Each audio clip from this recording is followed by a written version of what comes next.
Hello guys, তো তোমাদের জন্য নিয়ে চলে এসেছি ইউটিউব শর্টস। তো আজকের শিবরাত্রির পরের দিন, আর আকাশ আমাকে নিয়ে যাবে বাবা জঙ্গলেশ্বর মন্দির, যেটা কিনা 2.5 নম্বর গেটের সামনে রয়েছে এয়ারপোর্ট।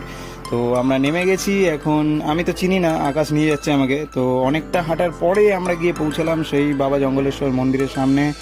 মন্দিরটা এয়ারপোর্টের কিছুটা কাছে হওয়ার দরুন অনেক অভিনেতা অভিনেত্রীরাও এটাই দর্শন করতে আসেন। শিব ঠাকুরের মন্দিরের সাথে সাথেও রয়েছে বজরংবলীর মূর্তি এবং পাশেই রয়েছে তারা মায়ের মন্দির। তো এগুলি দর্শন করতে করতে কিছুক্ষণের মধ্যেই শুরু হয়ে গেল বাবার আরতি, তোমরাও দেখে নাও।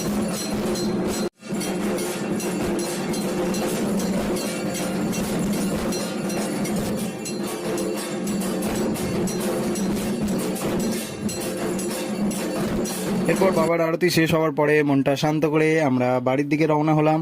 তো আজকের জন্য শর্টস এতটাই। আর যদি তোমাদের এটা ভালো লেগে থাকে তাহলে কমেন্ট করে দিও, লাইক করে দিও অ্যান্ড শেয়ার করতে ভুলো না। আর ভালো লাগলে সাবস্ক্রাইব করো আর কমেন্টে লিখো যদি আরও শর্টস